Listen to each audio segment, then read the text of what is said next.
last question for the night. Dr. Zakir Naik, allow me to read to you about your comments about the people of the book only limited to the Jews and Christians. This is a commentary by Prof. Hashim Kamali. I think he's quite an authority in Sharia. It's based on the verse of the Quran. Those who restrict the category of ahli al-kitab to Jews and Christians. Sorry. What is the name you took? Which is the name of the famous person?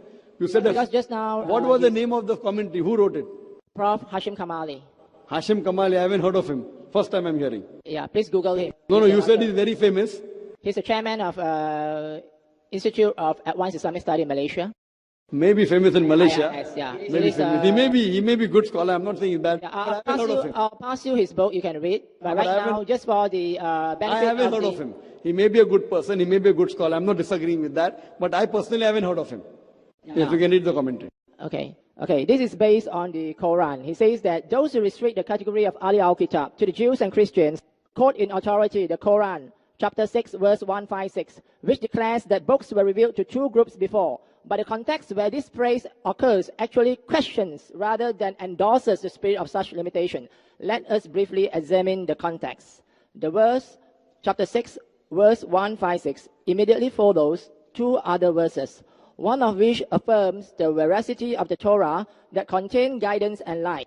The succeeding verse refers to the Quran itself as the blessed book, Kitabun Mubarakun, and an authoritative source.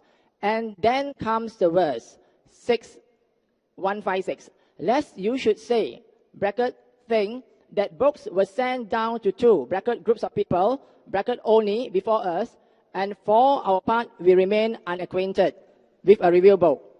The tone of the discourse here is expressive. Brother, all this doesn't make a difference. I'll give the reply again to you. All this doesn't make a difference to me. Even I'm a student of the Quran. Let me tell you one thing. I want to repeat the answer which you have not heard correctly. I told you by meaning, Ahle Kitab means people of the book. It can also mean people of the revelation. In that context, even Muslims are Ahle Kitab. Allah has sent many books. Quran says in Surah Ra'd, chapter 13, verse number 38, لِكُلِّ أَجْلٍ kitab. In every age we have sent a book. That's the definition. But when Quran uses an idiom, Ahle Kitab, it only refers to Jews and Christians, no one else. If I agree with that person, I don't know what context he's talking about, then there will be big chaos.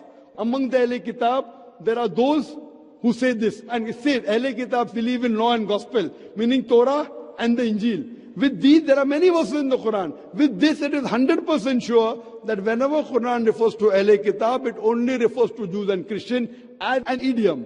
Otherwise, there are many other people who are Ahle Kitab. But when the Quran refers to it, and I give you the example, when Quran says, "Oh Prophet, tell your wives and the believing women," you ask me, who's the Prophet? Adam is Prophet, Noah is Prophet, Abraham is Prophet, Musa alayhi salam is Prophet, Jesus is Prophet. But when Quran says Prophet, it specifically refers to no one but Prophet Muhammad, peace be upon him. I gave you the answer, you didn't hear it.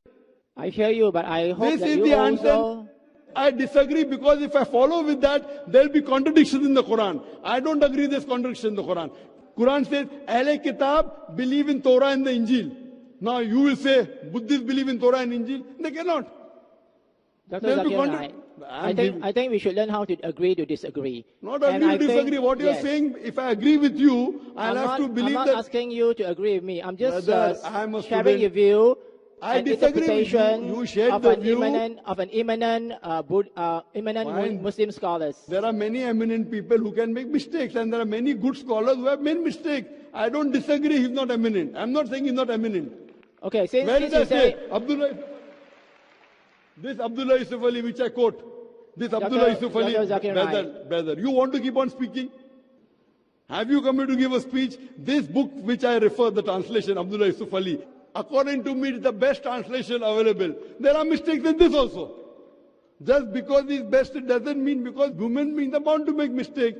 I'm a human being, I can also make a mistake. But the point to be noted is, when we do research, if we find one mistake, I don't reject everything. Because he then claimed to be God. This translation is one of the best translations. Even this translation has got mistakes. So what we have to realize, that a human being cannot be perfect. So that person may be eminent, but I disagree with his interpretation. You and I disagree. So why are you coming and harping again today? I've given you reason why I disagree. What you have to do? Okay, fine. This verse of the Quran interpret this way. You have to counter my argument. You're not countering, you're reading from the book. Reading from the book is a waste of time for us and for everyone, because I give you quotation from the Quran which says about ahli kitab and refers to Jews and Christians only. It's talking about Torah. This is also from the Quran, and it states that actually you should have an open interpretation. And can I ask you a question, Dr. Zakir? Are you also a human? Of course I'm a human. So are you also bound to make mistakes? I can make, but to prove I made a mistake, you have to prove where my mistake is. That's why that is why I state to you from a commentary from an eminent Muslim scholar, not from my own interpretation. But that eminent is not matching with the Quran. My interpretation, what I'm talking, is based on the Quran. And majority of the scholars, Jumhur scholars of Islam believe Ahle Kitab means only Jews and Christians. There are so many Ibn Taymiyyah. I can name 20, you're quoting one, which I have never heard of. Ibn Taymiyyah, you read Ibn Qasir, you read Tabari, all of them say Ahle Kitab. What you have to realize, I'm quoting Tabari, I'm quoting Ibn Qasir. All these top commentaries, all of them say that even Abdullah Yusuf Ali, even Abdul Majid Daryabadi, all of them say Ahle Kitab means Jews and Christians. Now you get one Malaysian, fine, you may respect him, I've got no objection to that. Therefore, when you see, you have to give evidence. That evidence doesn't hold good for me. That is the reason I say that I believe with the commentary given by eminent, not 100 scholars, 100. So when one is against 100, if it has proof, if it's worth considering, I consider. If it's not worth considering, I don't consider. If you want to believe in it, you have full right, no one can force you. Hope that answers the question. Wa akhir da'wan alhamdulillah rabbil alamin.